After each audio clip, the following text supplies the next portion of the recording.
2019 మార్చి 15 ఆంధ్రప్రదేశ్ చరిత్రలో ఒక కని విని ఎరుగని సంఘటన వైఎస్ వివేక గారి హత్య జరిగిన రోజు. నేటికి 6 సంవత్సరాలు పూర్తయింది. ఏం జరుగుతుందంటారు అసలు? ఆ కేసు 6 సంవత్సరాలు అయినా సరే ఒక కొలిక్కి రాకపోవడానికి గల ప్రధాన కారణం ఏంటంటారు? మొట్టమొదట సెలబ్రేట్ చేసుకోవాలి. మన రాష్ట్ర ప్రభుత్వం, గత రాష్ట్ర ప్రభుత్వం 5 ఏళ్లలో సిబిఐ అవసరం లేదండి. సిబిఐ అవసరం లేనప్పుడు మరి రాష్ట్ర పోలీసులను ఛేదించాలిగా. 5 ఏళ్లలో ఏది కాలేదు. ఈ 5 ఏళ్లలో మాత్రం 6 చచ్చారు. 6 చనిపోయారు సార్. మన ముసలాయన పెద్ద ఆయన రంగయ్య గారు చనిపోయారు కదా. ఆయన బ్లడ్ నమూనాలు కూడా తీసుకున్నారు. పాయిజన్ జరిగినట్టుగా నిర్ధారణకు వచ్చినట్టుగా ఎస్పీ గారు స్టేట్మెంట్ ఇచ్చారు. మరి ఎంతవరకు ఏందో మరి ఈ ప్రభుత్వం పట్టించుకొని కనీసం ఆ కేసును ఛేదిస్తే వివేక గారి ఆత్మశాంతి ఇచ్చింది, వివేక గారి కూతురు ఆత్మశాంతి ఇచ్చింది, ఆమె కూడా సంతోషపడతారు. ఎందుకంటే ఇంత బాధ్యత రాహిత్యంగా గత ప్రభుత్వం సొంత బాబాయిని కూడా నిర్లక్ష్యం చేసింది. వీళ్ళు ఏం చేద్దామని చెప్పేసి 5 ఏళ్ళు గవర్నమెంట్ ఒక్క ఛాన్స్ అనగా ఇచ్చారు. ఈ 5 ఏళ్ళు చేసింది ఏంది? స్వయాన మీ బాబాయిని సభ్యుల వాళ్ళని కూడా తీసుకురావడం ఛేదించలేకపోయారు. ఇంకొకటి ఏంటంటే కనీసం ఏంటంటే అక్కల మీద చెల్లెల మీద విస్తారీతన దాడి, వాళ్ళ వచ్చి అదేదో హననం చేసామంటారు చూడండి, వ్యక్తిత్వ హననం. ఆ పాప మీద, సునీత మీద, ఆమె మీద వేశారు, వాళ్ళ భర్త మీద వేశారు. తర్వాత వచ్చి షర్మిల ఉన్నారు, ఆమె మీద కూడా వ్యక్తిత్వ హననం జరిగింది. లైఫ్ స్టైల్లో కానీ ఏదన్నా కానీ. ఒక అన్న ఈ విధంగా చేస్తున్నాడంటే ఒక కుటుంబానికి ఇట్లా చేస్తే రాష్ట్రానికి ఏం చేస్తామని ఆయన ఒక్క ఛాన్స్ వచ్చి ఎక్కాడు. ఎవరిని ఉద్ధరించారు? ఇప్పుడు గతంలో చూస్తే కనుక 2019 హత్య జరిగిన తర్వాత నారాసుర రక్త చరిత్ర అని చెప్పి చంద్రబాబు నాయుడు గారి చేతిలో బారెడ పొడుగున్న కత్తి పెట్టేసి పెద్ద ఆర్టికల్ రాశారు. మరి తర్వాత చూస్తేనేమో మేము అధికారంలోకి వస్తే సిబిఐ విచారణ చేపిస్తాము అని చెప్పి కోర్టులో పిటిషన్ వేశారు. దీని మీద సిబిఐ విచారణ కావాలని. ఒక్క నిమిషం, కోర్టులోకి వీళ్ళు అధికారంలోకి రాగానే సిబిఐ విచారణ అవసరం లేదు అని చెప్పి పిటిషన్ వెనక్కి తీసుకున్నారు. ఎందువల్ల అంటారు ఇదంతా? ఎందువల్ల అంటే దొంగలు ఎవరో తెలియదు. సిబిఐ విచారణ అనేటప్పటికి ఏంటంటే వాళ్ళ దాట్స్ వాళ్ళకు ఉంటాయి.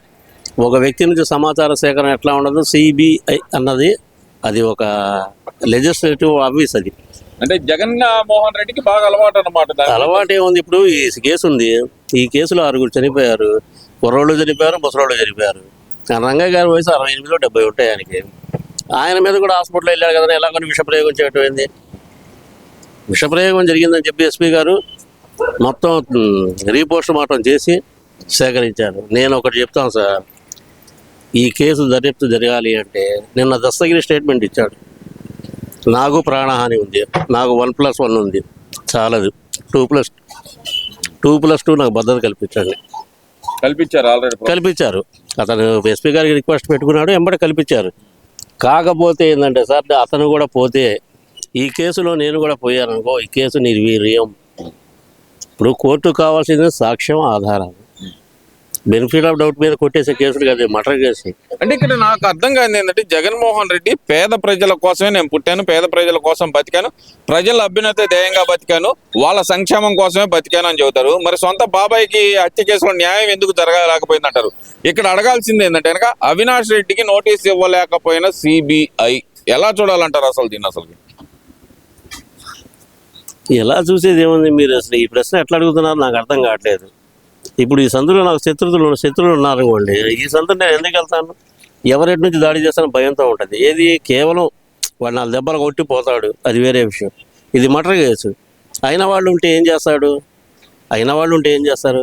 మీకు తెలియదు కాదు కదా. రోడ్డు మీద పెద్ద ఏసీ కూలర్లు పెట్టుకొని ధర్నాలు చేసి హాస్పిటల్కి సిబిఐని వెళ్ళనీయకుండా పోలీసులు వచ్చేసి, సార్ మేము ఎస్కార్ట్ ఇవ్వలేము సార్, మీకు ఏం జరిగినా కానీ మా బాధ్యత కాదు, ఈ రాష్ట్రంలో ఈ ఊరు మొత్తం తగలబడిపోయింది, గందరగోళం చేస్తారు వాళ్ళు, కాబట్టి మీరు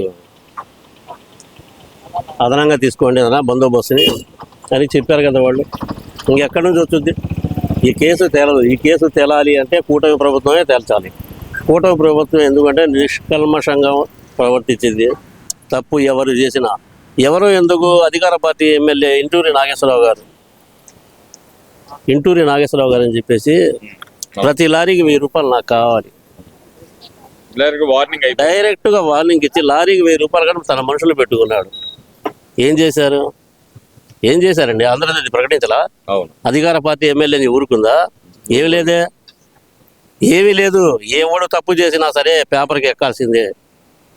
ఎవరికి ఇప్పుడు జగన్మోహన్ రెడ్డి మరి ఈ ఏదైతే కనుక వాచ్మెన్ రంగయ్య చనిపోయినప్పుడు కూడా సాక్షి ఈ దాంట్లో పేపర్లో కానీ లేదంటే న్యూస్ ఛానల్లో కానీ చెప్పింది పోలీసుల ఆధ్వర్యంలోనే చనిపోయాడు ఆయన అంటూ ఒక ఆర్టికల్ అయితే కనుక వాళ్ళు ఎస్టాబ్లిష్ చేశారు. ఎలా చూడాలంటారు? ఇదంతా తప్పించుకోవడానికి పోలీసుల మీద నెట్టే ప్రయత్నం ఎందుకు చేశారనుకోవాలంటారు దీన్ని? ఈ హత్య జరిగినప్పుడు అర్ధరాత్రి 2-3 జగన్ గారికి మెసేజ్ వచ్చేసింది. అప్పుడు అతను ఐఏఎస్ల మీటింగ్లో ఉన్నారు. కొంతమంది ఐఏఎస్లు కూడా పిలిపించారు కదా, విచారణ జరిపారుగా. ఆ రోజు ఏ మెసేజ్ వచ్చింది, ఏ న్యూస్ వచ్చింది అంటే పెద్ద ఆయన బాబాయ్ చనిపోయారంట. ఇట్లా ఫస్ట్ హార్ట్ అటాక్ అన్నారు. ఒక మనిషిని నిర్దాక్షిణంగా గొడ్డలతో నగితే హార్ట్ అటాక్ అని ఎలా మాట్లాడతారు? అంటే ఈ గొడ్డలి అనే సంగతి జగన్మోహన్ రెడ్డి కరెక్ట్ గా విచారణ జరిగిన తర్వాత గొడ్డలి అని బయటకు వచ్చింది. కానీ జగన్మోహన్ రెడ్డికి ఆ రోజు సాయంత్రానికి అలా తెలిసిందంటారు. ఏ రోజు?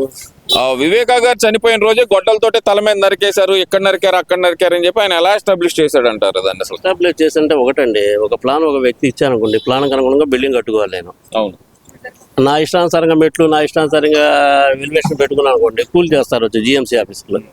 అట్లాగా ఒక సంఘటన జరగాలి అంటే దాని మీద ముందు 10 మందిని కూర్చోబెట్టి అవగాహన కల్పించి ఫర్దర్గా ఏం చేయాలి, ఫస్ట్ స్టెప్ ఏది, నెక్స్ట్ స్టెప్ ఏది, ఫర్దర్ ఏది. అతను బాత్రూంలో పడి చనిపోతే హార్ట్ అటాక్ అన్నారు. తర్వాత అతనికి ఎక్కడెక్కడ గాయాలైన మొత్తం రిఫ్యూజ్ చేశారు. కాటన్ తీసుకొచ్చి రుద్ది అవన్నీ చేశారు. అసలు అది ఏంది?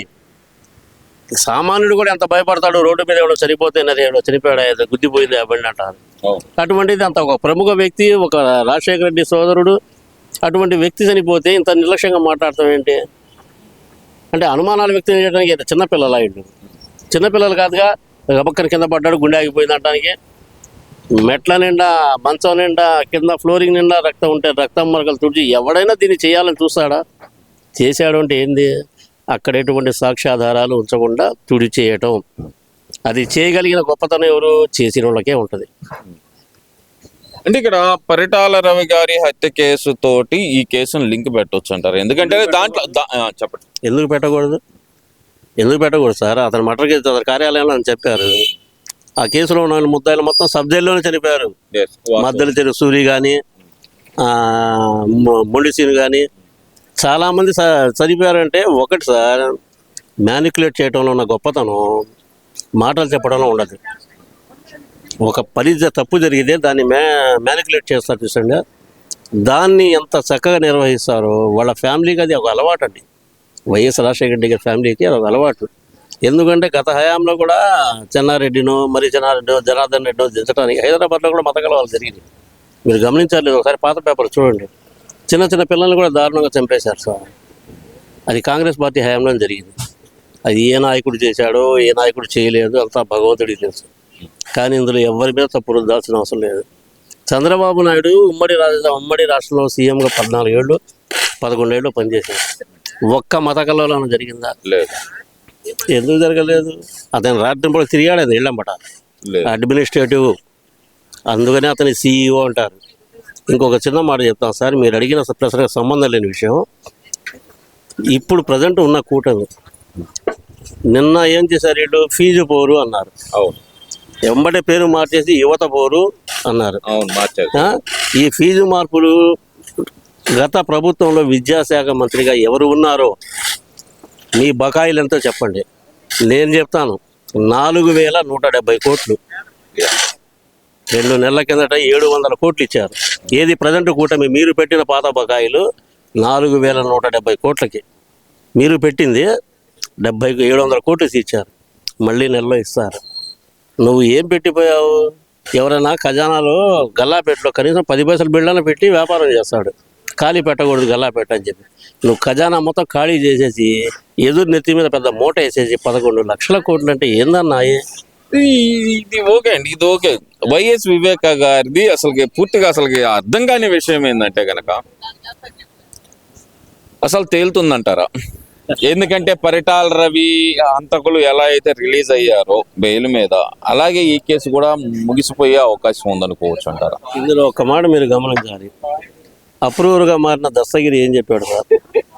నేను తప్పు చేశా, ఆ తప్పు సరిదిద్దుకోవడానికి అప్రూవర్గా మారా. అవును అవును నా రక్షణ కల్పించడం మీ బాధ్యత. నేను కూడా చనిపోయాను అనుకోండి, ఏ రూపాయలు ఎలా జరిగిందో మృత్యువు తెలియదు. ఈ కేసు నిర్వీర్యం అయిపోయింది అని ఒక పేపర్ స్టేట్మెంట్ ఇచ్చేసి, అయ్యా 1+1 నుంచి నాకు 2+2కి రక్షణ కల్పించండి అన్నాను. అతను అడిగిన వెంటనే ఎస్పీ గారు అతనికి పోలీస్ శాఖ కేటాయించింది. అతన్ని భద్రంగా చూసుకోవటం. తర్వాత ఈ కేసులో మిగిలిన నిందితులు ఉన్నారు, మిగిలిన నిందితులు కాదు, మిగిలిన పిటిషన్దారులు ఉన్నారు. సునీత, ఆమె భర్త, వీళ్ళకి ఏ ప్రమాదం జరిగిద్దో, ఏ రూపంలో వచ్చిందో ఆ దేవుడికి తెలియాలి. ఎందుకంటే అది రాంగ్. అది సాక్షులందరూ వరుసగా 6 చనిపోవడం అంటే ఏంటది? సాక్షి వాడి మనసు మార్చుకొని తప్పు ఒప్పుకున్నాను అనుకోండి, మానవత్వం అంటారు. సాక్షి కనుమరుగైపోతే వీళ్ళందరి ఫోటో సాక్షి పేపర్లో వస్తాయి. అయ్యా పలానా రోజు పలానా చనిపోయాడు, కేసులో సాక్ష్యాలు ఏమీ లేవు కాబట్టి మేమేమి చేయలేము సార్, బెనిఫిట్ ఆఫ్ డౌట్ కింద, అనుమానాస్పద మృతి కింద కేసు కొట్టివేయడం జరిగింది అనే వరకు వీళ్ళు తీసుకొస్తారు. ఎందుకంటే వీళ్ళ టాలెంట్ అది.